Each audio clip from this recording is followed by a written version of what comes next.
A psiquiatria e a psicologia são ciências notáveis, mas infelizmente nós investimos muito no tratamento. Nós não investimos no passado em ferramentas para a prevenção dos transtornos psíquicos. Sim. Inclusive, a semana que vem eu devo me reunir com alguns dos grandes esportistas mundiais na Espanha, e eu tenho dito para eles que para suportar pressão, cobranças, autocobranças, para suportar perdas, contrariedades, até vaias e dificuldades nos momentos difíceis que nós passamos, é necessário protegermos a emoção.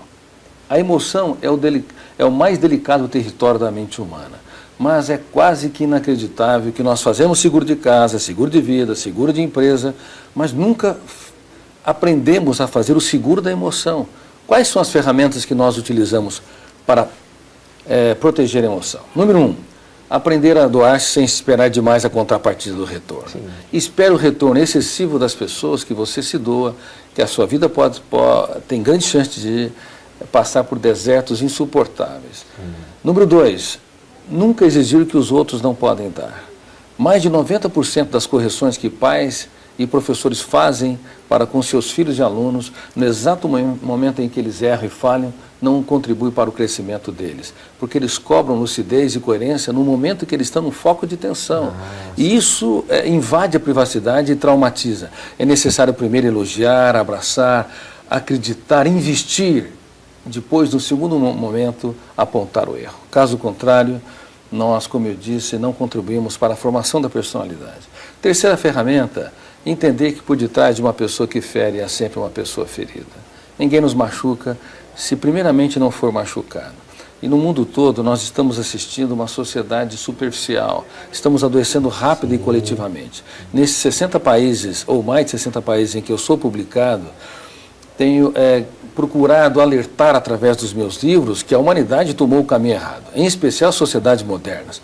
Nós conhecemos cada vez mais o imenso espaço que nós nunca pisaremos e o pequeno átomo que nós nunca veremos, mas não conhecemos as camadas mais profundas da nossa mente.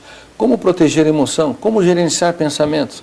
Para você ter uma ideia, cada pensamento perturbador é registrado no exato momento em que ele é confeccionado. E nós temos 5 segundos no máximo para criticar, reciclar, confrontar, como advogado de defesa, impugnando no silêncio da mente para que ele não seja registrado e não acumule lixo na memória humana.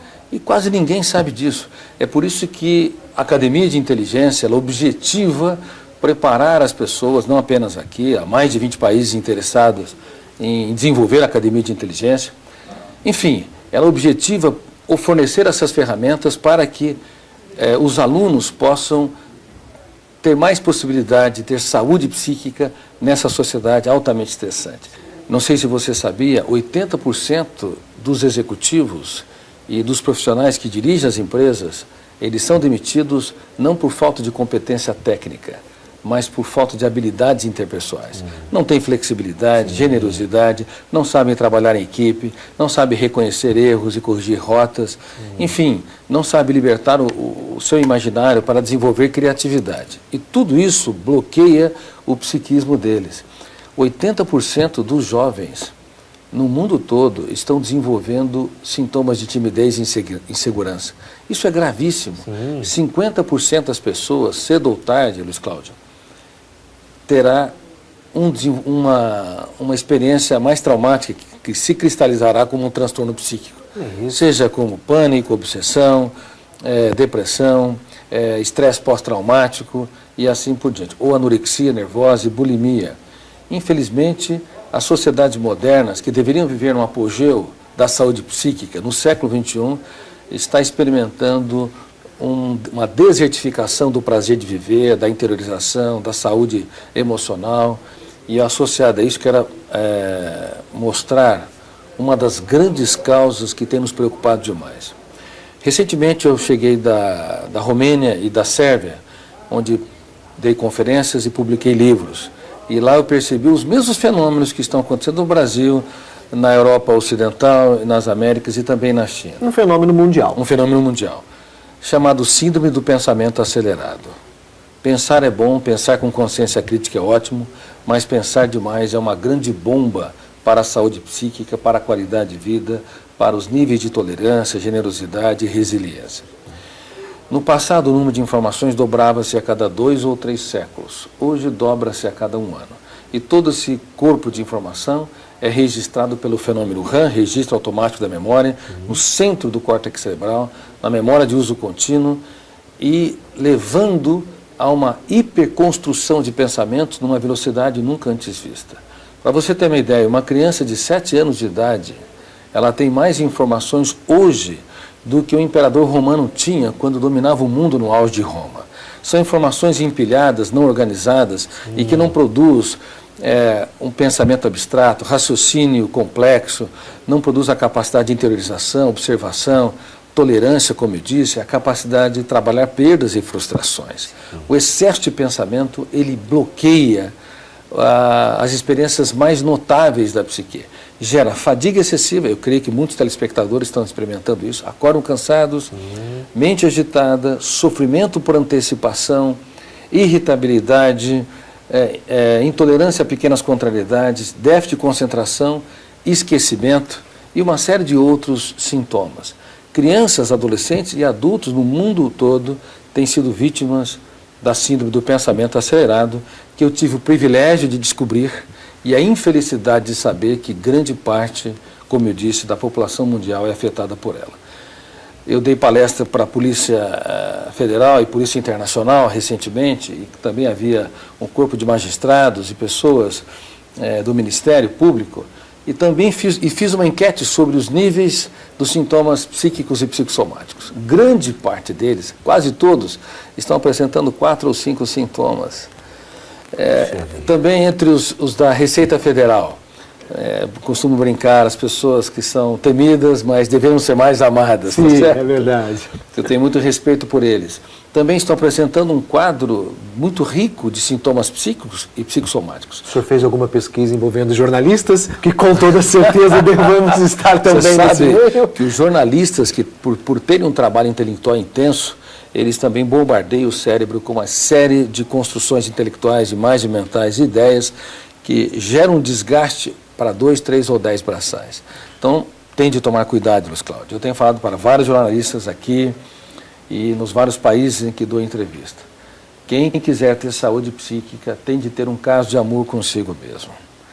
Precisa ter um romance com a sua própria história. Não querer ser um herói. A vida é breve e bela como gotas de orvalho que por instante aparece e logo se dissipa.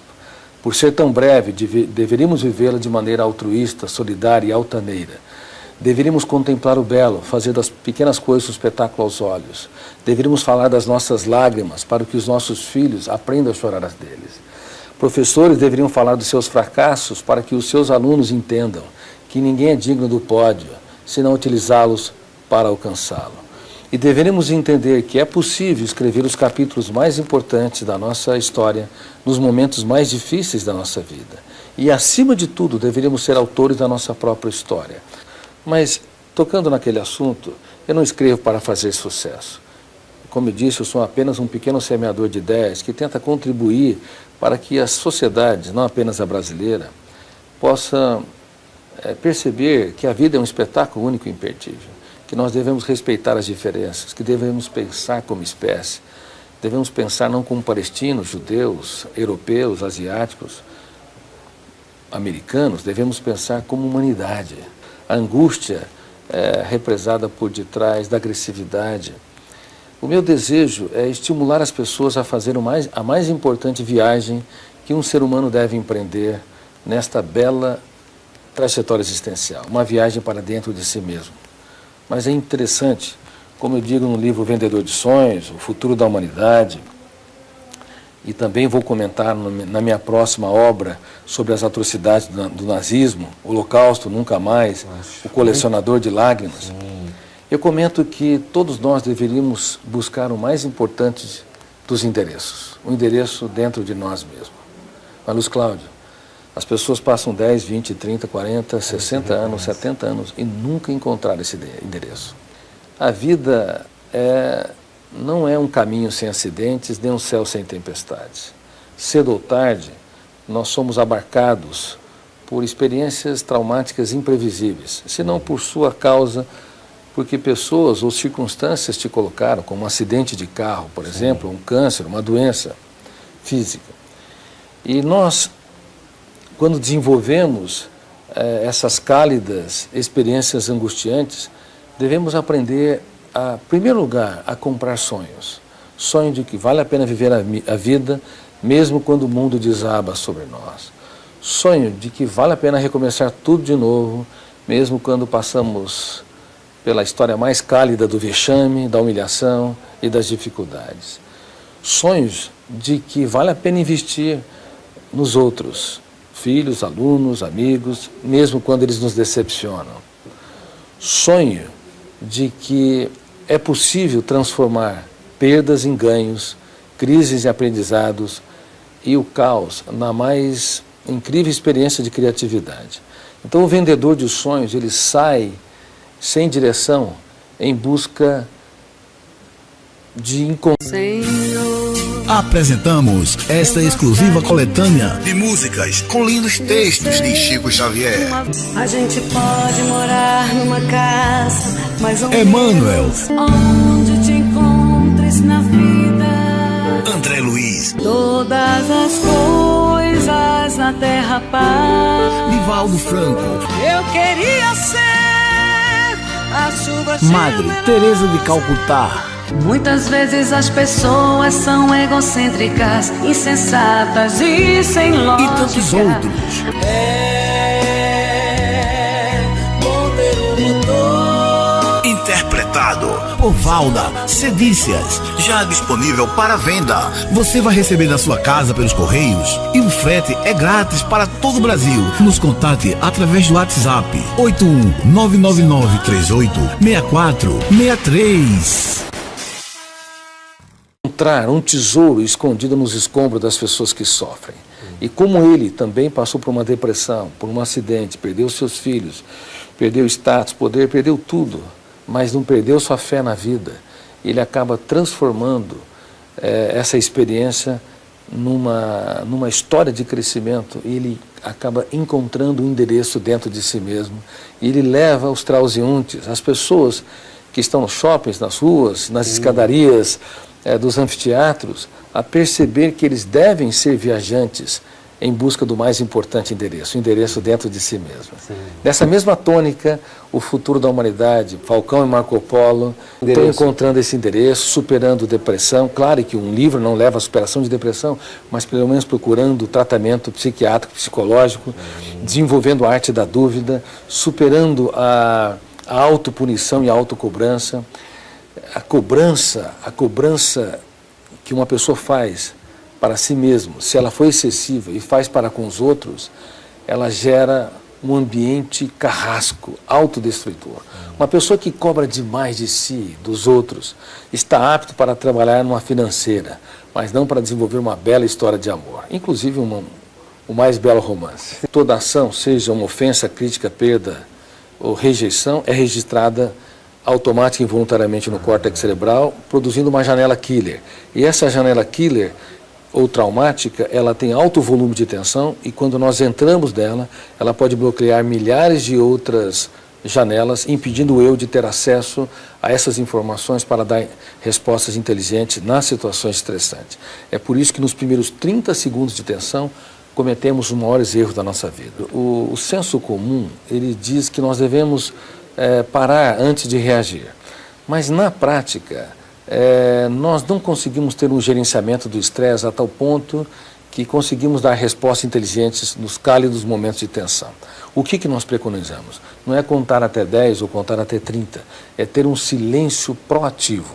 Você se cala verbalmente, mas você grita psicológica e emocionalmente. Ou seja, você discorda da sua ansiedade, da sua agressividade, você confronta com medo. Você tem ousadia, e ousadia não é ausência do medo, ousadia é domínio do medo. Ousadia e coragem e determinação não é ausência de ansiedade, mas é o gerenciamento dela. Então nós criticamos, discordamos, confrontamos no silêncio da mente, usando a arte da dúvida e da crítica, que são princípios da sabedoria na psicologia e filosofia, e assim o eu deixa de ser vítima, gerencia o seu estresse, sai das fronteiras de uma janela killer, encontra outras janelas no córtex cerebral e dá respostas generosas para quem ofendeu, dá respostas surpreendentes para um aluno que agrediu um professor e é capaz de encantar as pessoas mesmo em situações anacrônicas. E quem não leva desaforo para casa, quem fala o que pensa, não é frequentemente uma pessoa madura. É uma pessoa que não tem controle de si mesmo, não tem gestão da sua própria emoção. Nos primeiros 30 segundos de tensão, cometemos os maiores erros da nossa vida. Eu fui um grande ateu. Eu não sou mais um ateu, mas não defendo nenhuma religião. Eu creio em Deus e acho que crer em Deus é um ato inteligentíssimo. Tá? Mas eu quero contar uma história que mudou meu pensamento com respeito ao gerenciamento da ansiedade e foi protagonizada pelo mestre dos mestres, Jesus. Quando trouxeram uma mulher em flagrante adultério e pediram para que ele desse o veredito, naquele exato momento, ele e ela poderiam ser mortos sumariamente.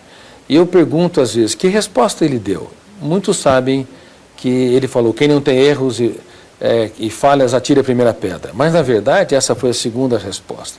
A primeira resposta foi não submeter a resposta. Ele escrevia na areia, porque fazia o silêncio proativo. Ele gritava aqui dentro, dizendo que homens são esses que me impelem a julgar uma mulher que eu não quero, que homens são esses que se colocam no lugar daquela mulher e não percebem as lágrimas, as privações e perdas que ela sofreu. Ele gerenciava a sua emoção e procurava respostas inteligentes. No segundo momento, quando inquiriram essa resposta, ele chocou a todos, dizendo, ok, pode assassiná-la, mas mudem a base do julgamento. Antes, olhem para si mesmo e depois atire as primeiras pedras. Ele reuniu numa frase o topo das ciências jurídicas, da sociologia e da psicologia. Bons pais cometem atrocidades com os filhos.